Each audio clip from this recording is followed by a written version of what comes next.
Hello student, তোমরা কেমন আছো? আশা করি তোমরা সবাই ভালো আছো। প্রতাপ একাডেমি কোচিং পরিবারে তোমাদেরকে সকলকেই স্বাগত জানাই। তোমরা যারা ক্যালকাটা ইউনিভার্সিটির আন্ডারে অল অ্যাফিলিয়েটেড কলেজগুলির মধ্যে পড়াশোনা করছো, তোমাদের জন্য আজকের এই ভিডিওটি অত্যন্ত গুরুত্বপূর্ণ হতে চলেছে। কেন তোমাদেরকে বলে রাখি, আজকের এই ভিডিওর মাধ্যমে যে বিষয়গুলি আমি আলোচনা করব, তোমরা যারা ক্যালকাটা ইউনিভার্সিটির আন্ডার 4 সেমিস্টারে বিকমে এক্সাম দিয়েছিলে, তোমাদের রেজাল্ট কবে আসতে পারে, নোটিশ কবে আসবে, কি গুরুত্বপূর্ণ আপডেট রয়েছে।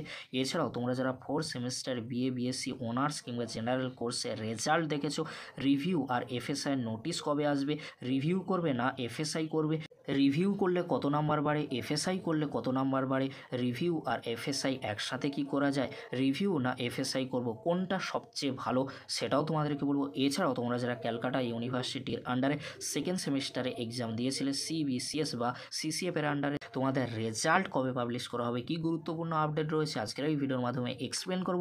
তাই তোমাদেরকে বলে চ্যানেলে নতুন হয়ে থাকলে চ্যানেলটি সাবস্ক্রাইব করে পাশে থাকা বেল আইকনে প্রেস করে অল নোটিফিকেশন অন করে দেবে। যখনই আমি নতুন কোনো ভিডিও আপলোড করব সবার আগে তোমাদের কাছে পৌঁছে যাবে। চলো বেশি দেরি করব না, শুরু করা যাক। প্রথমেই তোমাদেরকে বলে রাখি, তোমরা যারা ক্যালকাটা ইউনিভার্সিটির আন্ডারে 4 সেমিস্টারে বিকমে অনার্স কিংবা জেনারেল কোর্সে এক্সাম দিয়েছিলে, তোমাদের রেজাল্ট কবে পাবলিশ করা হবে। এখনও পর্যন্ত ক্যালকাটা ইউনিভার্সিটির তরফ থেকে কোনো আপডেট কিন্তু দেওয়া হয়নি, অর্থাৎ তোমাদের রেজাল্টের নোটিশ আসার আগে ক্যালকাটা ইউনিভার্সিটির তরফ থেকে রেজাল্টের প্রি নোটিশ কিন্তু দেওয়া হয়। রেজাল্টের প্রি নোটিশ কবে আসতে পারে, তোমরা যারা 4 সেমিস্টারে বিকমে এক্সাম দিয়েছিলে, পুজোর আগে রেজাল্টের প্রি নোটিশ দিয়ে দেওয়ার সম্ভাবনা কিন্তু প্রবল রয়েছে। আর তোমাদের বিকমের রেজাল্ট মেবি কিন্তু 18ই অক্টোবরের পরে, অর্থাৎ অক্টোবর মাসের শেষের দিকে বিকমে 4 সেমিস্টারের রেজাল্ট পাবলিশ করে দেওয়ার সম্ভাবনা কিন্তু প্রবল রয়েছে। যখনই ক্যালকাটা ইউনিভার্সিটির তরফ থেকে 4 সেমিস্টারে বিকমে রেজাল্টে প্রি নোটিশ দেবে, তৎক্ষণাৎ আমি আপডেট দিয়ে তোমাদেরকে জানিয়ে দেবো কবে তোমাদের রেজাল্ট পাবলিশ হতে পারে। তবে তোমরা এক্সপেক্ট করতে পারো তোমাদের রেজাল্ট মেবি এই মাসের শেষে, অর্থাৎ অক্টোবর মাসের শেষের দিকে আসার সম্ভাবনা কিন্তু প্রবল রয়েছে। এবার আসি, তোমরা যারা ক্যালকাটা ইউনিভার্সিটির আন্ডারে 4 সেমিস্টারে বিএ বিএসসিতে রেজাল্ট দেখেছিলে, রেজাল্টে তোমরা খুশি হওনি, এর জন্য তোমরা রিভিউ আর এফএসআই করতে পারো। রিভিউ আর এফএসআই নিয়ে আমাদের চ্যানেলে অনেকগুলি ভিডিও রয়েছে, তোমরা সেই ভিডিওগুলি একবার হলেও দেখে নিও। কিভাবে তোমরা রিভিউ আর এফএসআই করবে, রিভিউতে কত নাম্বার বাড়ে, এফএসআইতে কত নাম্বার বাড়ে, সমস্ত কিছু কিন্তু আলোচনা করে দিয়েছি ওই ভিডিওগুলিতে। তাই তোমরা যারা এখনও পর্যন্ত ওই ভিডিওগুলি দেখোনি, সেই ভিডিওগুলি তোমরা একবার হলেও দেখে নিও। এই ভিডিও ডেসক্রিপশান বক্সে সেই ভিডিওর লিঙ্ক আমি দিয়ে দেবো। তাও তোমাদেরকে বলে রাখি, তোমরা কখন রিভিউ করবে আর কখন এফএসআই করবে। প্রথমে তোমাদেরকে বলে রাখি, রিভিউ কখন তোমরা করবে।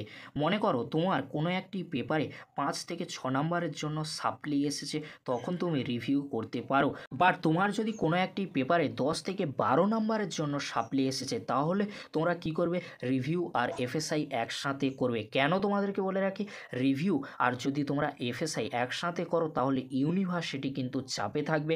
কারণ তুমি যদি ভালো লিখে আসো, তোমার যদি নাম্বার বাড়ে 15 নাম্বারের মতো যদি বাড়ে, তখন কিন্তু তোমরা যদি রিভিউ আর এফএসআই করো, ইউনিভার্সিটি নাম্বার দিতে তখন কিন্তু বাধ্য। সেই জন্য তোমাদেরকে বলবো, তোমাদের যদি কোনো সাবজেক্টে 10 থেকে 12 বা 15 নাম্বারের জন্য সাপ্লি এসেছে, তোমার মধ্যে কনফিডেন্স রয়েছে, ওই পেপারে ভালো লিখে এসেছি, তাহলে তোমরা রিভিউ আর এফএসআই একসাথে করে দাও। রিভিউ মানে রিচেকিং, অর্থাৎ তোমার খাতাটি যে স্যার দেখেছিলেন সেই স্যার কিন্তু দেখবেন না, অন্য একজন টিচারকে দিয়ে কিন্তু দেখানো হবে। আর এফএসআই কি, এফএসআই হলো সেলফ ইনফেকশন, অর্থাৎ তোমরা যে পেপারটিতে এফএসআই করবে সেই পেপারের জেরক্স কপি তোমাদেরকে দেওয়া হবে। আর জেরক্স কপি কোথা থেকে তোমাদেরকে আনতে হবে, ক্যালকাটা ইউনিভার্সিটির একটি অ্যাড্রেস রয়েছে, সেই অ্যাড্রেসে গিয়ে তোমাদেরকে জেরক্স কপি আনতে হবে।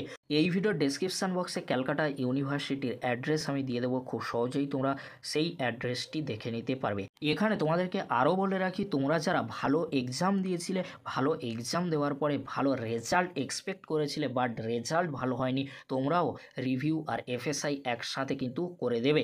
রিভিউ করলে নাম্বার কিন্তু খুব একটা বাড়ে না, যদি তোমরা এফএসআই করে দাও, যখন তোমাদেরকে জেরক্স কপি দেওয়া হবে তখন কিন্তু ইউনিভার্সিটি চাপে থাকে, তখন নাম্বার বাড়াতে কিন্তু বাধ্য হয়। সেই জন্য তোমাদেরকে বলবো, তোমাদের যাদের 10 থেকে 12 নম্বর, 15 নম্বর, 20 নাম্বার কম এসেছে, তোমরা রিভিউ আর এফএসআই একসাথে করে দিও।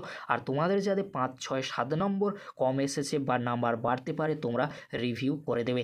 রিভিউ আর এফএসআই নিয়ে আমাদের চ্যানেলে অনেক ভিডিও ভিডিও রয়েছে, তোমরা সেই ভিডিওগুলিও দেখে নিতে পারো। এই ভিডিওর ডেসক্রিপশন বক্সে সেই ভিডিওর লিঙ্কগুলি আমি দিয়ে দেবো। এবারে তোমাদেরকে বলে রাখি, তোমরা যারা ক্যালকাটা ইউনিভার্সিটির আন্ডারে 4th সেমিস্টারে বিএসসিতে রেজাল্ট দেখেছো, রেজাল্ট দেখার পরে রেজাল্টে তোমরা খুশি হওনি, এর জন্য তোমরা রিভিউ আর এফএসআই করতে পারো। রিভিউ আর এফএসআই নোটিশ কবে আসতে পারে? পুজোর আগে রিভিউ আর এফএসআই নোটিশ আসার সম্ভাবনা কিন্তু একেবারেই নেই।